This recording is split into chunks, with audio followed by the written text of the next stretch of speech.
Good morning, students. Today our topic is the poem The Blind Boy by Coley Cibber.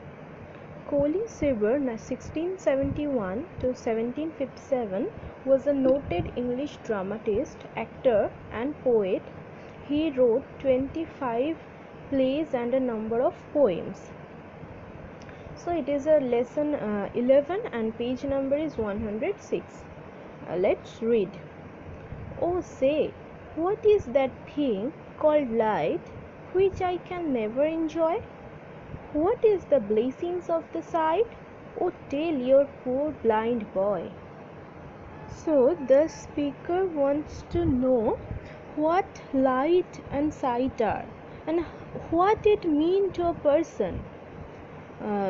As he has no idea about it, he asks about views and spectacles which he never had. This boy couldn't have the concept of light and sight, as he is blind till his birth. The blessing of sight means those who can see, they are fortunate enough, but this boy is deprived from such blessings. You talk of wondrous things you see. You say the sun shines bright. I feel him warm, but how can he then make it day or night? So the boy says about amazing things on this planet which he has heard only. He has never seen, but he has heard only.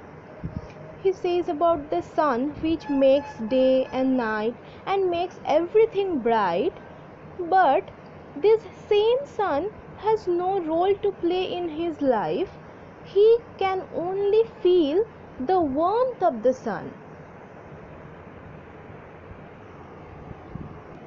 My day or night myself I make, whenever I sleep or play, and could I ever keep awake, with me they're always day. So whenever he sleeps, it is night, and whenever he is awake, it is day for him. His day and night is declared by him only. And could I ever keep awake, it means that if he make himself awake for the whole day for 24 hours, it will be day for him.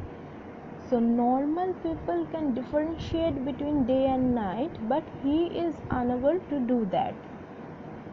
His day and night is decided by his own way of living. With heavy sighs I often hear you mourn my helpless woe, but sure with patience I can bear a loss I never know. Heavy sighs means deep breath, so it is like a sound that he can understand it. He understands the world by the different kind of sounds, and that is the way of communication. Not only sounds, but also through his feelings. So he can understand that people are lamenting, people are expressing grief for his ill-fated condition, but he can easily tolerate such loss which he has never experienced. He asks his near and dear ones not to mourn for him, because it is no loss to him.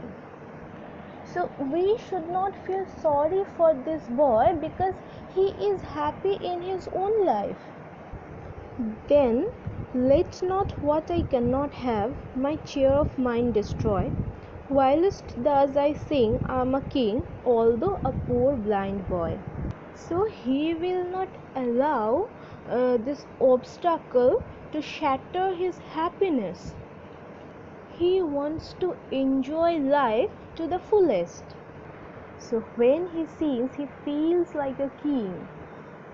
He is the happiest person in this world. And although a poor blind boy, it means for others, for other people, he is only a poor blind boy. But for himself, for his own mind, he is the happiest person in this world. And happiness is a personal choice. It doesn't need a reason to be happy. Even though he cannot see anything, even though he cannot enjoy the beautiful sights, even though he cannot enjoy the nature, then also he finds himself happy. It is a lesson that we can be happy irrespective of our conditions. So this poem is very insightful, that we must be grateful for the things we have. We can see, we can hear, we can talk. So these are the blessings. We have to be thankful for that. We must count our stars, not the thunderstorms. Okay, students, if you have any question, you can ask me.